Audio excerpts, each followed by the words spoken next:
everyone, welcome to Beyond the Cal. This is our first video of the new channel. Some of you may have been following us last year on the 2018 Granny Square Crochet Along.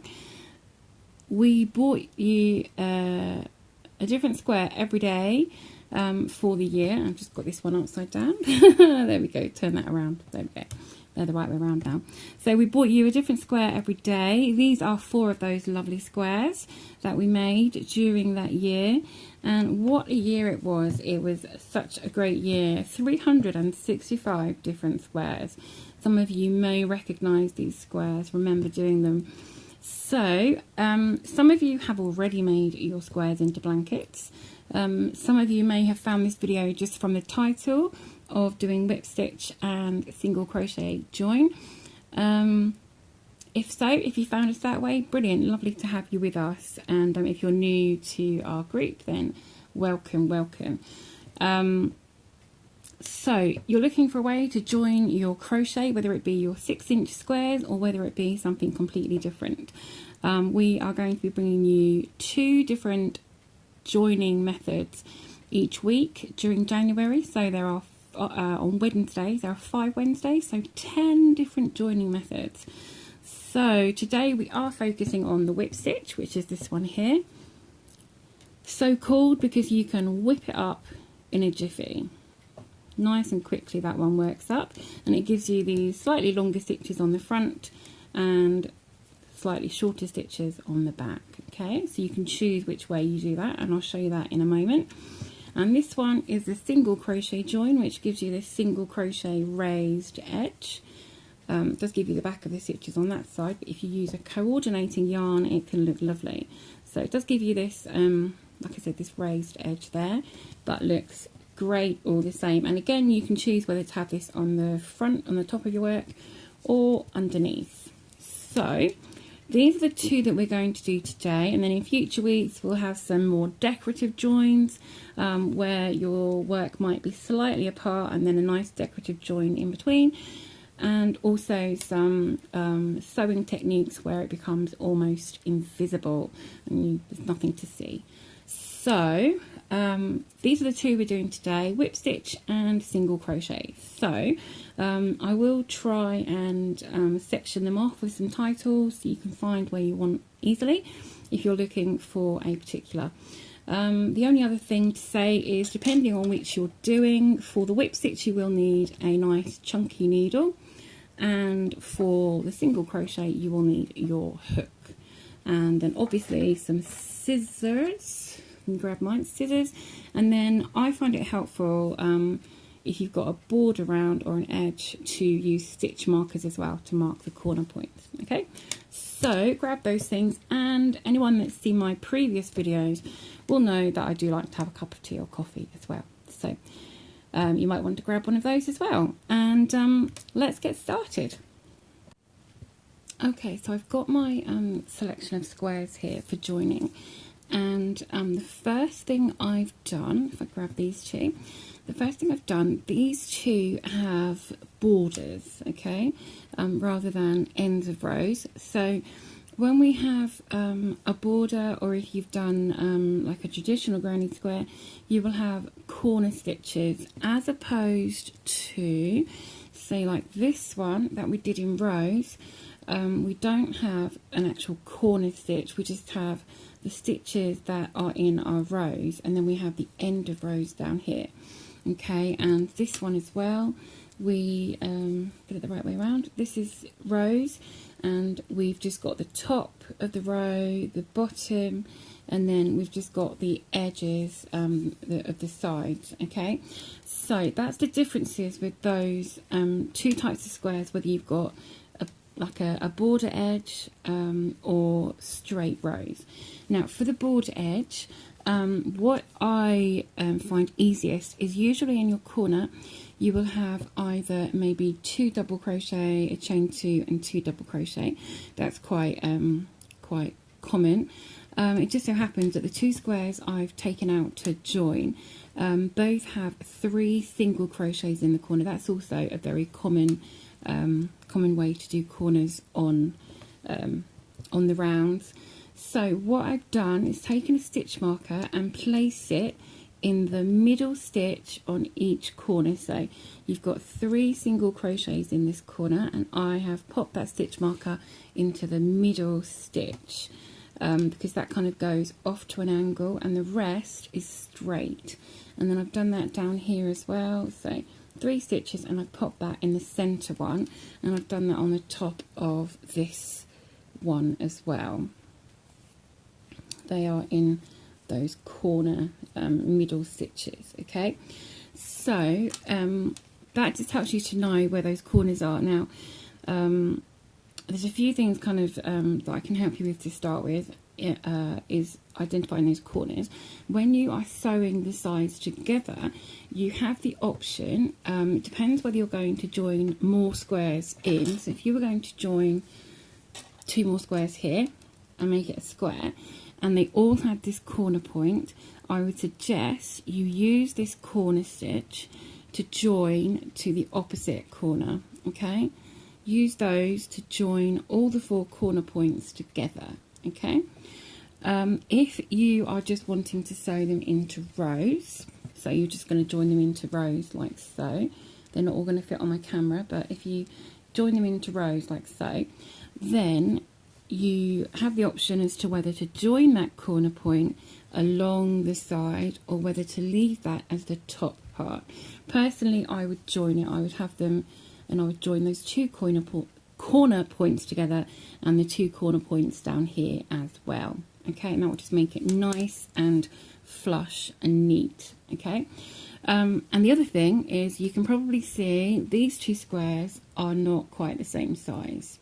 Okay, this one I probably could have put another border round on that to bring that up to size, but or the other thing you can do is block it.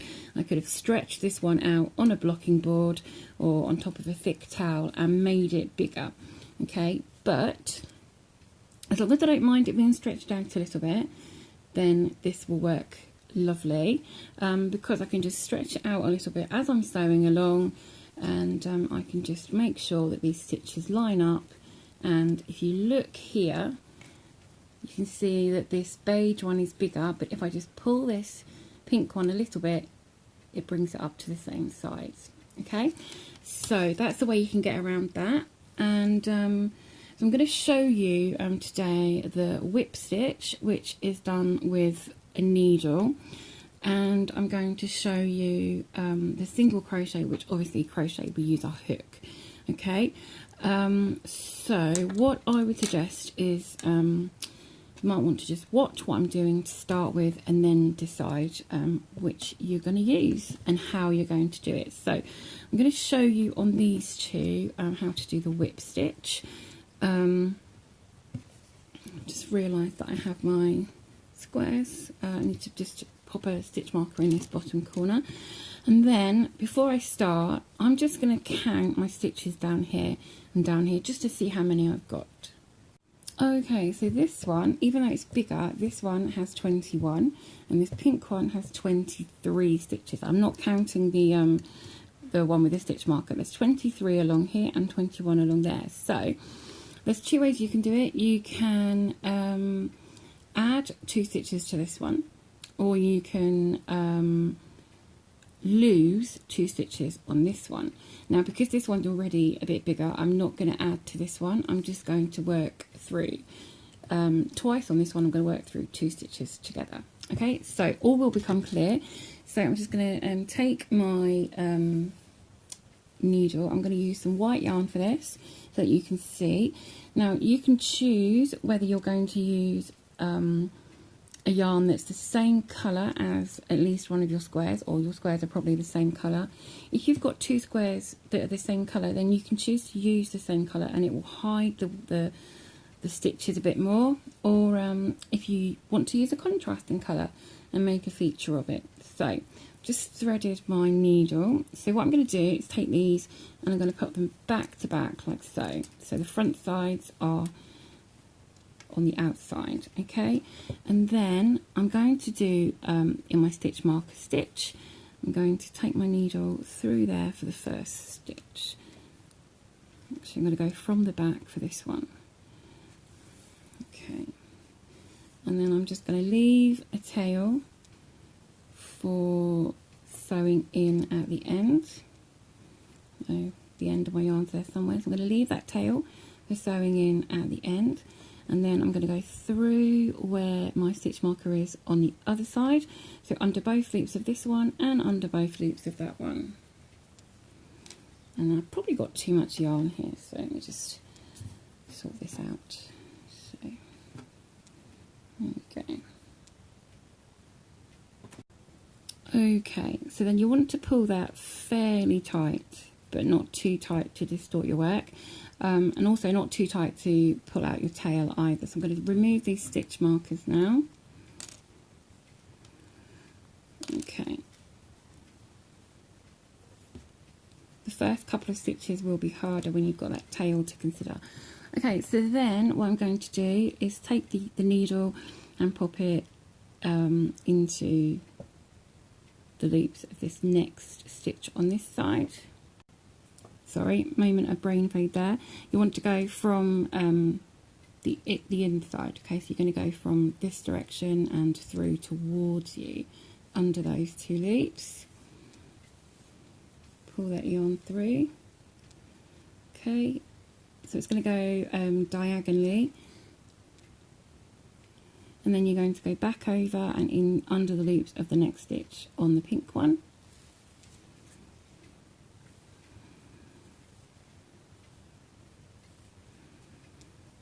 Okay, and then through on the one towards you. Okay, tail, I'm going to pop that tail inside there. Okay, and then back over under the next two loops, and you can do these both together through the loops of the front one as well. There we go. You see these diagonal stitches working up. So back again to the pink and through to the beige.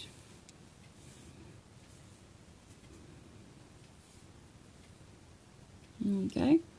You can see these stitches working. Try and keep them roughly the same size. So I'm going to go back to this one behind, and you can see that these two stitches are they're quite small. So I'm going to make this one my two together. So, or I'm going to skip one actually. So I'm going to do this next pink and skip the next one. Okay, so I'm going to skip this next stitch, go into this one here and back through into the beige.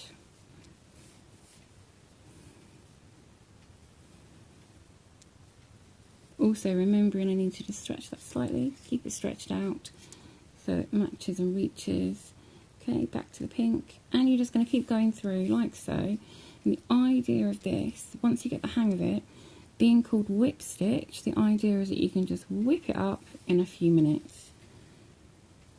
So it's quite handy for that, and you just zip through these stitches, just going through both loops of the back square and both loops of the front square, like so. So I'm going to continue down this one, and then I will see you when I've completed this side. Okay, so I've completed that side.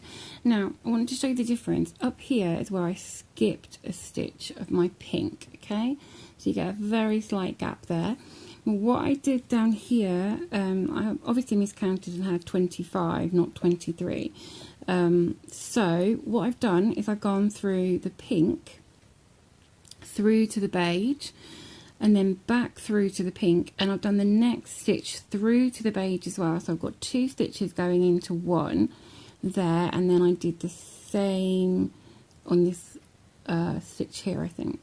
So you can see the difference is you either have an extra little piece here, or you have a slight gap there. So if I open that out, you can see this piece here, or just down here.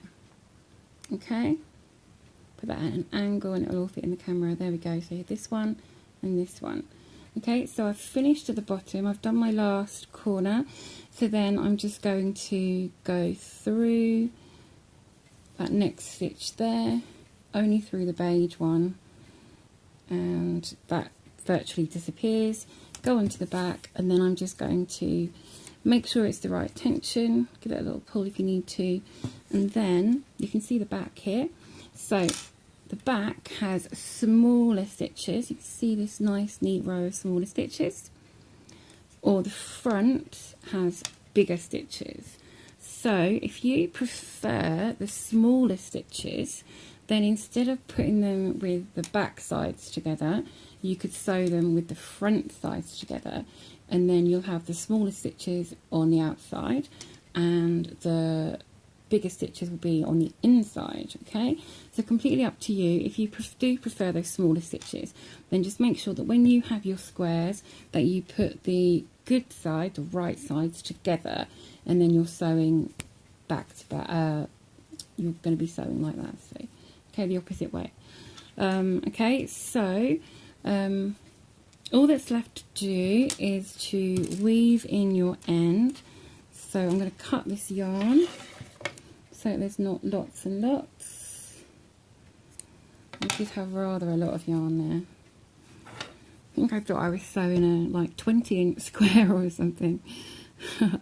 Okay, so then what I like to do is just go back through this loop that I've been through, just to secure that a little bit there. Okay, kind of makes it a little bit like a knot, and then just weave your end through, take it through a few stitches. Okay, and then you could go further than that really to make it really secure. Go through and then go back over that one and then through the rest. You want to go back and forth a few times, ideally a lot longer, further along than I'm doing, and then back again, and then once more, just to really secure that. And then what I like to do is give a slight pull on that yarn, cut it, and then when you stretch it back out, that end just disappears inside there. And that's nice neat end there. Turn it over, and there you go. Okay, that's your whip stitch. Oh, and this top end here, you just want to do the same with this end that you started with. Just weave that in as I did down below. Okay, so that is how you do the whip stitch. Not invisible, but depending on what colour yarn you use, and whether you use the big side of stitches or the smaller side of stitches, this gives a nice little feature to your work. So that's the whip stitch, and obviously doing sides that aren't quite the same amount of stitches. Okay, so I'm going to show you now how to do the single crochet method. Okay, so for the single crochet join, it kind of speaks for itself that we're going to do single crochets. Now I've got these two squares here. Sometimes with your squares, or whether it's squares or whatever you're making, sometimes it's hard to decide which is the front and which is the back, or the right side and the wrong side, if you know those terms. So this one here we did, it was called Waffle Love. I can't remember exactly what number it was, but both sides are lovely. I don't know if you can see this here. So this isn't quite the waffle stitch, but it's similar. So we have that lovely front, and then on the back it has these lovely raised edge rows. So if the camera can pick that up there. There we go. Lovely. So I have to decide which I want is the front. So I think I'm going to take this side, which is officially the front. So the side with out those ridges, and then this one here is pretty much the same back and front, but sometimes it depends where and how you weaved in those ends. So sometimes it can be neater on one side or the other. I think this is my front today. So what we're going to do is take our hook. Now, depending on how you want this to be, I would go for using the same size hook as you used on your work. So this was 4.5mm hook used, so I'm going to use a 4.5mm today. And also you want to use a similar weight and type of yarn. So this was done with I'm in the UK, so we know it's double knit, also worsted #4, I think. It's known as in other places. So I used the double knit 4.5 and 4.5mm and in acrylic. So I'm going to join it with exactly the same type of yarn. If you use a different weight of yarn or a different fibre of yarn, then it could kind of ruin the work a bit, because eventually you're going to want to wash whatever you've made, and things wash, different fibres wash differently, they stretch differently, and they wear differently. So certainly try and stick to the same size and weight of yarn and type. And also I would not suggest using sewing thread to attach your crochet together unless you've done it in a thread already, because the sewing thread being so thin can also really distort the work sometimes, as it kind of gets moved, because naturally as we wear things, do these that are already joined, naturally they move, and this if this was sewing thread, it would move so differently to how your work moves, okay? Especially acrylic. Acrylic has a nice natural stretch, so you want to make sure that whatever you're sewing it with or attaching it with is going to stretch and move with it, okay? So just a little helpful hint there. I saw a blanket someone had made years and years ago that was coming apart, and a relative was trying to fix it for the old grandma that had made it, and it was difficult because it was attached in sewing thread, and it was all sort of just pulling and distorting. So it's quite sad that it was going to be quite a difficult repair, if a repair was possible. So try and stick to the same weights and type, and that's about it really. So with this one, much easier to forgive using end of rows or different amounts of stitches. Okay, so let's get started on this. So the only other thing to mention with this is with the single crochet join, it will give you a nice raised texture along the join. Okay, so if you want that join to be that texture to be on the front, then you want to, as before on the whip stitch, you want to pop them the wrong side and the wrong side together. Okay, and so with the right sides facing you, if you would prefer the texture on the back and the front to be fairly smooth, then you would put the right sides together. Okay, so you'd have the good side and the good side together, and then sew over these backs. Okay, now it's confusing myself now, so I want right side and wrong side and wrong side together. There we go. Also, these are slightly different sizes, so I'll just give one a stretch. So take your yarn and, as usual, make a slip knot, and then go into your first corner of the first of both squares. Okay, and then I'm just going to slip stitch those together. Okay, and then I'm going to do single crochet through both of those loops. Okay, and then these are the ends of rows, so I'm going to do another single crochet in there, and then I'm going to move to the next end of rows and go through this one, see where we've got on the next one. You can kind of take it as it comes, really. So we'll go through there, see where's the right place to go through on the one there, and then have a look at the back one, where's the best place. Okay, keep that back one stretched out a bit. You could also pop a stitch marker through those two ends if you like as well, those two corners. So I'm just going to go where I think is best there, and then through the back, like so. So there's no great science to this, you're just basically going through the front one and then through the back one wherever they line up. So This is the end of rows that I'm joining here, so I'm not going into any actual stitches like on here. We've got the actual stitches. I'm not doing that. I'm just going through the end of rows wherever they line up. Okay, that's all I'm doing, making sure I go through both, and if there's a long stitch there, then I'm doing 2. Okay, so that's all we're doing. Nice and simple, working through and along. And finish this side with you. So just keep those stretched out together. This is another way where if you haven't blocked them to the exact size, it's absolutely fine. You can just, this really is the way that you can wing whatever you're doing. You can just wing it and make them work.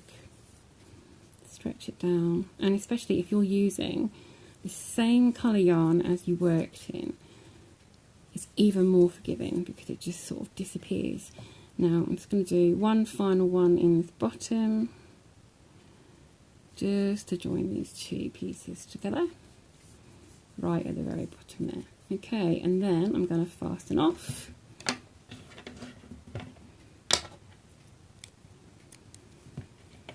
And that, as they say, is that. Nice and quick, gives you this raised join. You can see this is raised. And you get this kind of, the back of the crochet on the back there. So that's how that looks from that side.